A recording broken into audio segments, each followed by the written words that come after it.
My name is Ravikanth Jagarlapudi. I'm the founder of Sai Acuity Institute of Learning Private Limited. I extend a warm welcome to each and every one of you for my course on curiosity and lifelong learning.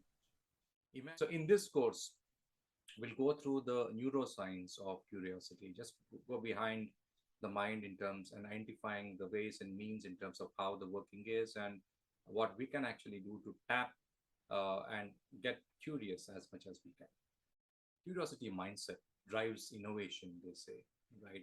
Someone who's actually curious gets into the detail of things and not just being happy with the surface information as such. It digs deep, questions people, researchers, and stuff like that, and able to come up with insights which help innovation. Right? It can help in problem solving ability as such, right? Now, in our professional lives, in our personal lives, we do encounter problems. That's normal.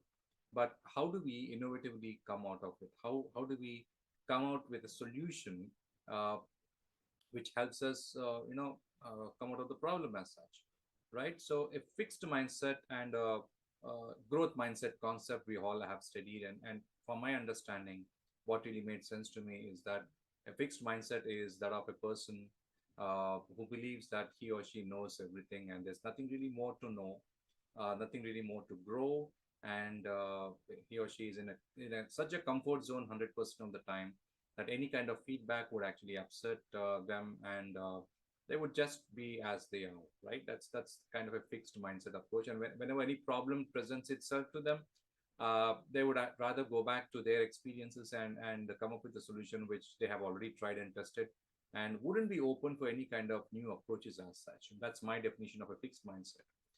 But a growth mindset is someone uh, who is open to explore solutions which haven't been explored, is open to R&D, research and development, is open to a dialogue, is open to make mistakes and fail and learn thereby, right? So as much as you fail, so much you can actually learn. If you look at Edison, who invented the bulb, he failed 1,000 times, and the 1,001 time is when he invented the bulb.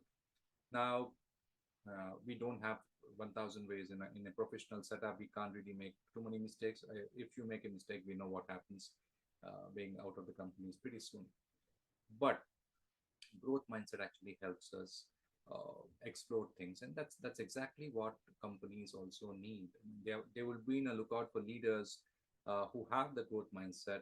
If you look at it, some of these job adverts or job descriptions, JDs as they say, have one of these terms which has become norm for each and every JD: ambiguity. Yeah, you need to work in ambiguity, which means what? They themselves do not know. They don't define what ambiguity is. But when you go into a situation in a company as such, and no one has any answers, there is ambiguity, confusion, and how do you navigate around ambiguity? Which means you need to come up with a problem-solving approach. You need to have critical thinking. That's one other aspect which we're going to deal with in this particular course.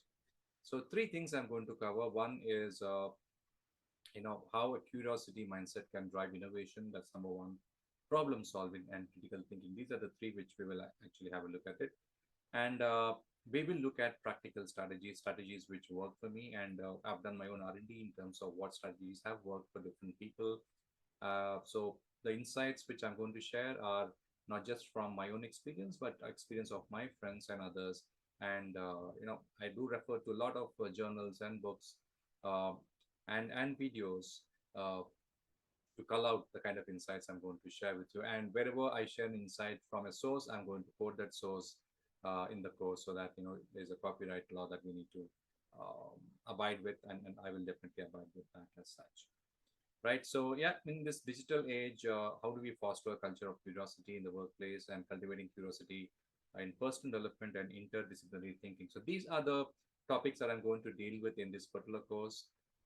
It's going to be exciting. I'm going to narrate a lot of stories from my own experience. I've had worked with HSBC for 10 years exactly, and with Wells Fargo close to 5 years. So it is close to 15 years of corporate experience. In the last 6.5 years, I've been running my learning consulting firm by name Sai Acuity Institute of Learning Private Limited, successfully and thriving. Uh, So, again, a warm welcome to each and every one of you, and let's begin. Thank you.